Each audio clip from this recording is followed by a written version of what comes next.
Olá, bom dia, graça e paz. Hoje, domingo, dia 23 de março, estamos aqui com a Palavra de Deus, a Bíblia em mãos, para mais uma meditação da Palavra de Deus.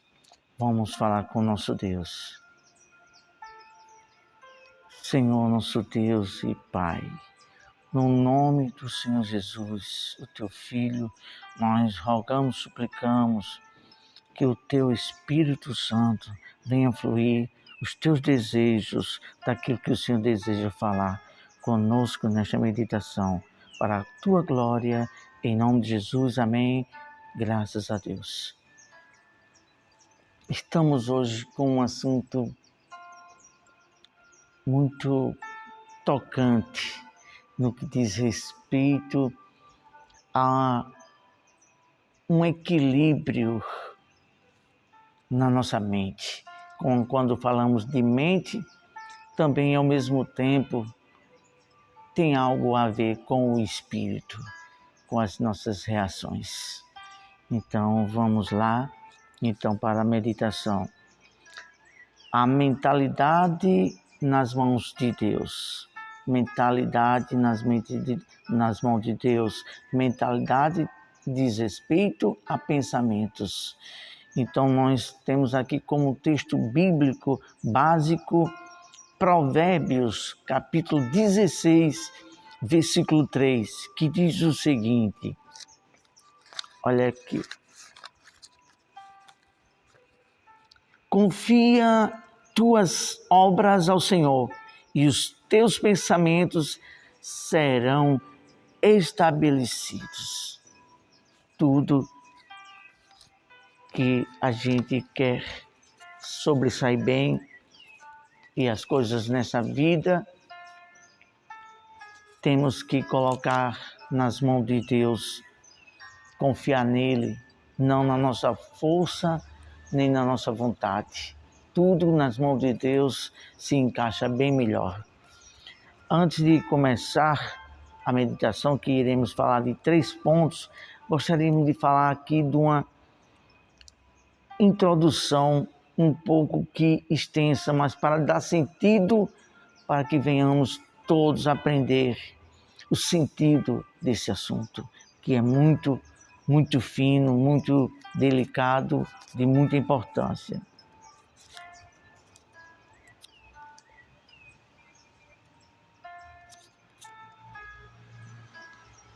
Nós vamos ler aqui na Palavra de Deus um versículo que fala sobre essa reflexão.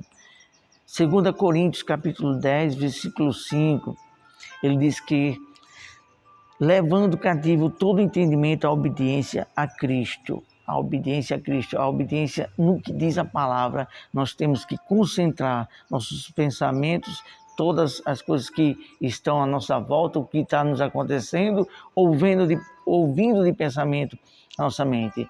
A gente tem que analisar.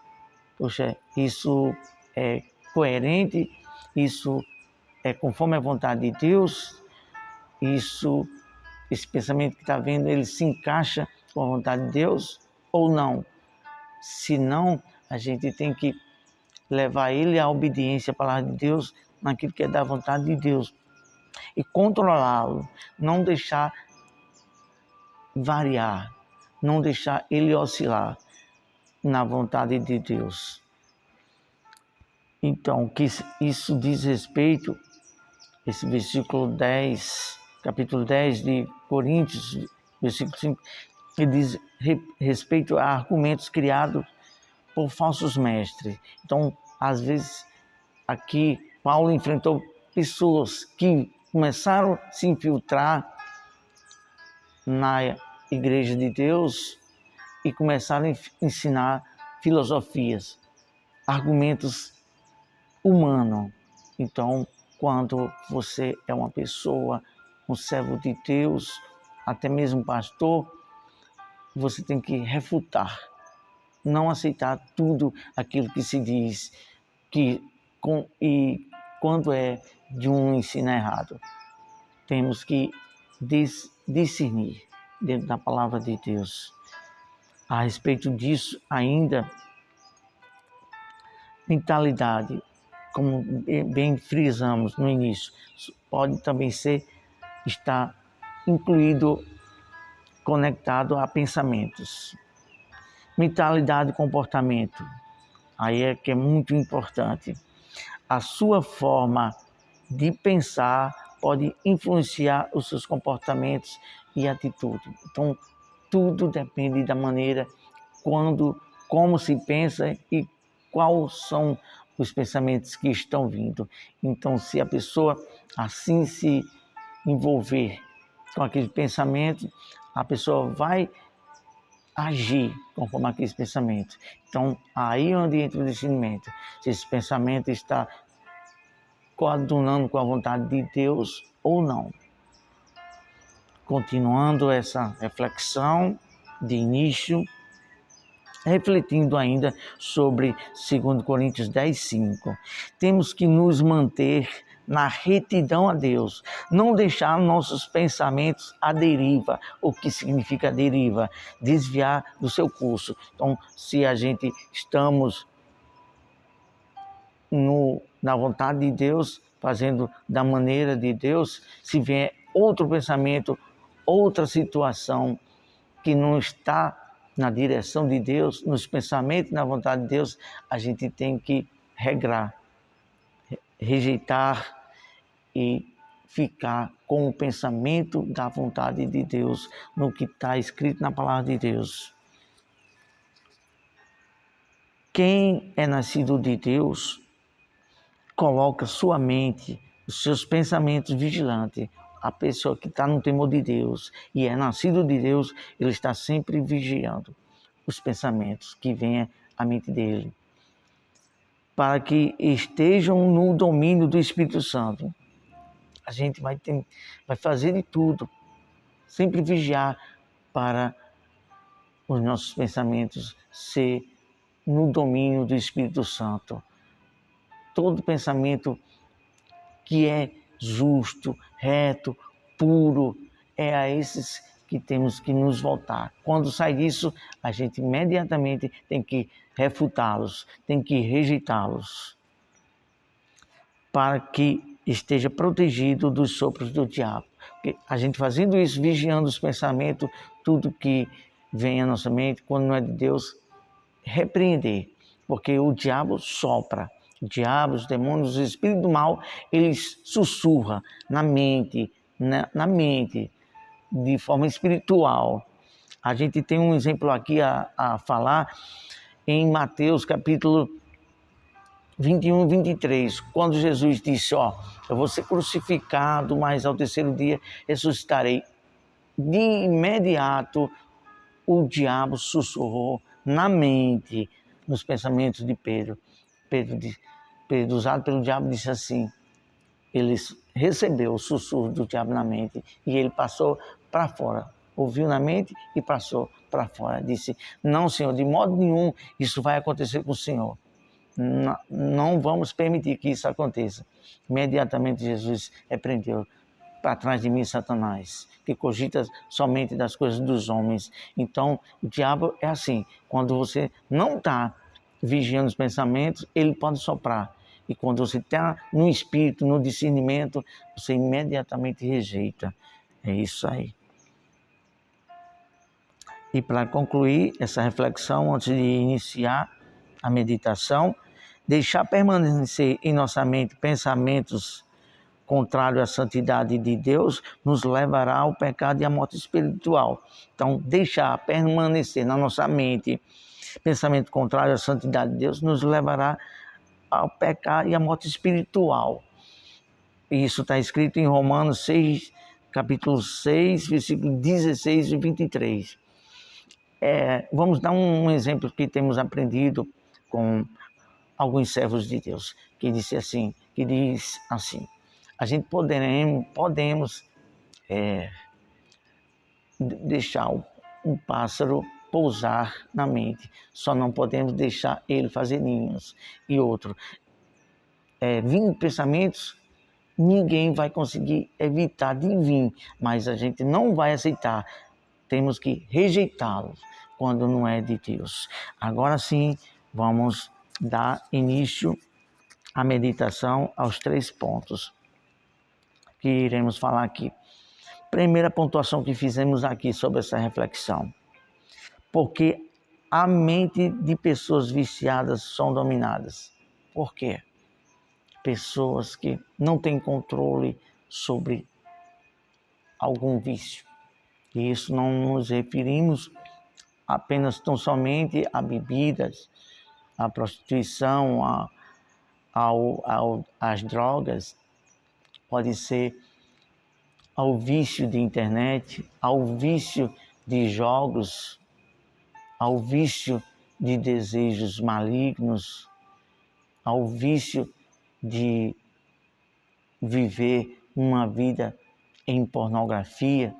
Então, tudo que é vício, a pessoa que não se controla, não domina a mente, ela poderá ser vencida. Olha só, porque a mente de pessoas viciadas são dominadas ao desânimo e se entregam sem ter forças de reação. Quais os motivos? Certamente teve algum motivo. A pessoa não se depravou do dia para a noite de qualquer forma. Houve um motivo. Nós vamos falar mais a respeito disso. Vamos só continuar a conclusão.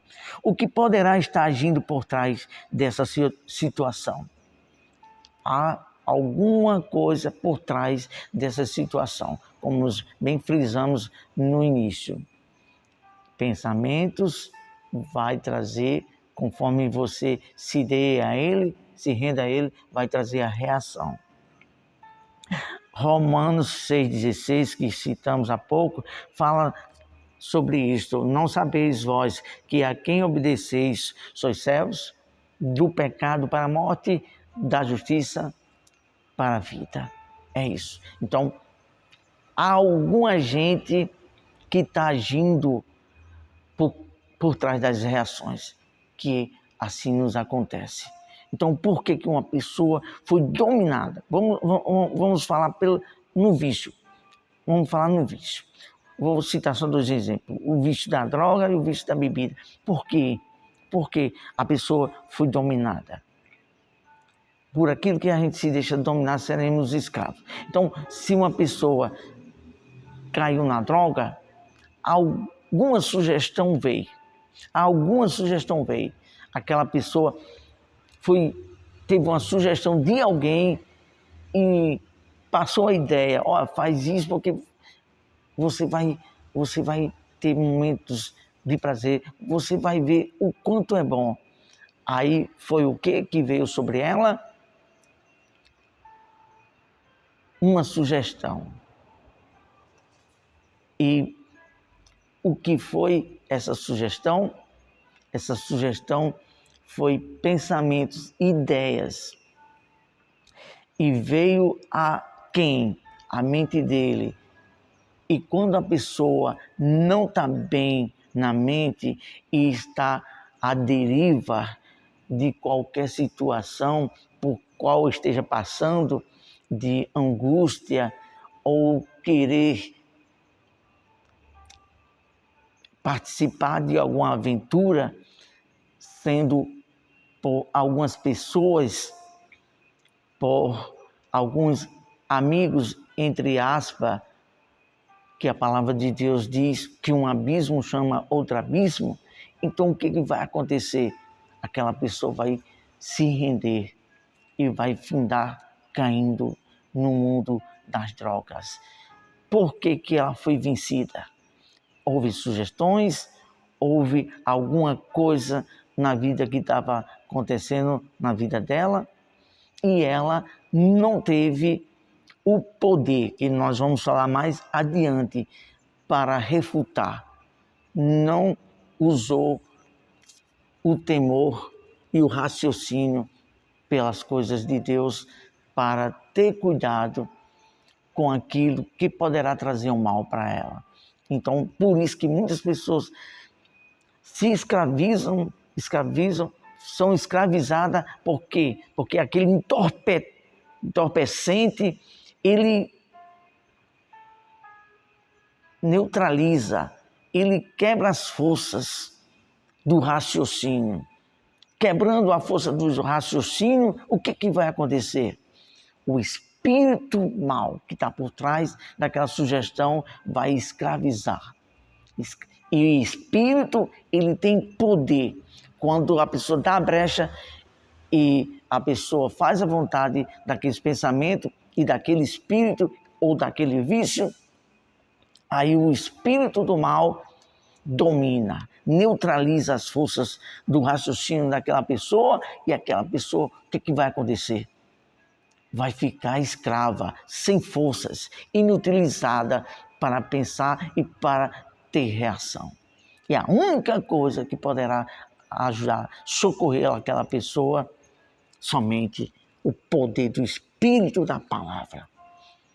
É por isso que há muitas pessoas viciadas, porque não conhece o poder, não tem uma mente controlada pelo poder de Deus, pelo temor na palavra, não conhece o poder de Deus para ter na mente, a mente de Cristo e o Espírito Santo para refutar a todo tipo de sugestões e de vícios. Vamos para o próximo ponto. Porque as pessoas se entregam ao seu prazer, às ilusões e até mesmo ao vício.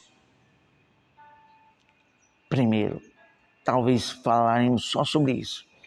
O vazio na alma, dentro, no interior, está vazio.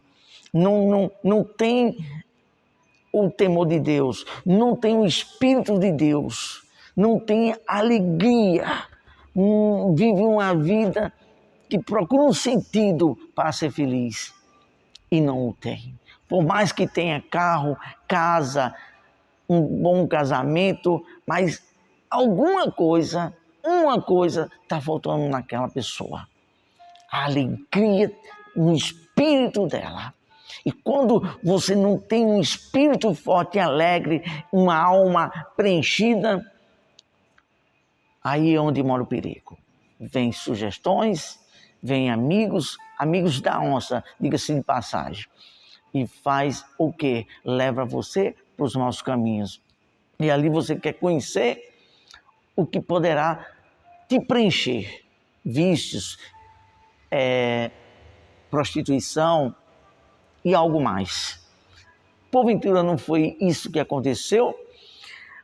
Há um episódio quando Jesus falou sobre o filho pródigo, capítulo 15 de Lucas, versículo 13, que ele pegou tudo que tinha, pediu parte da herança e partiu para uma terra distante, muito distante de onde morava.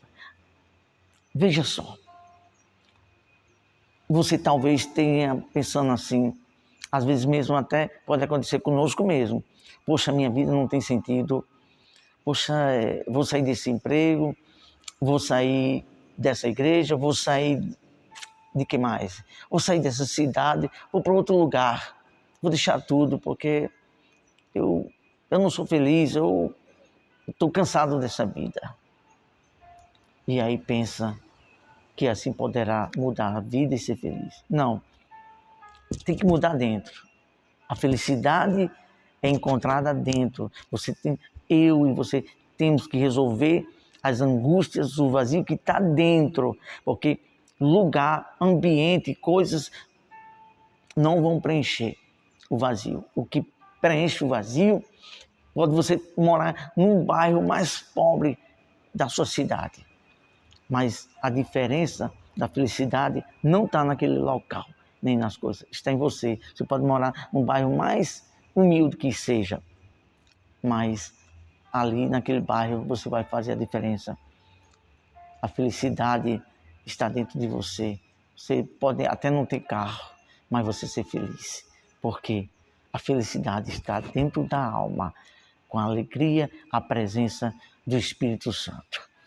Aí olha só, ele viveu uma vida dissoluta, libertina, desregrada. Perdeu tudo e não achou a felicidade. Quem sabe, hein? Você pode até ter perdido tudo, está perdendo coisas, até mesmo a dignidade, e ainda não encontrou a felicidade.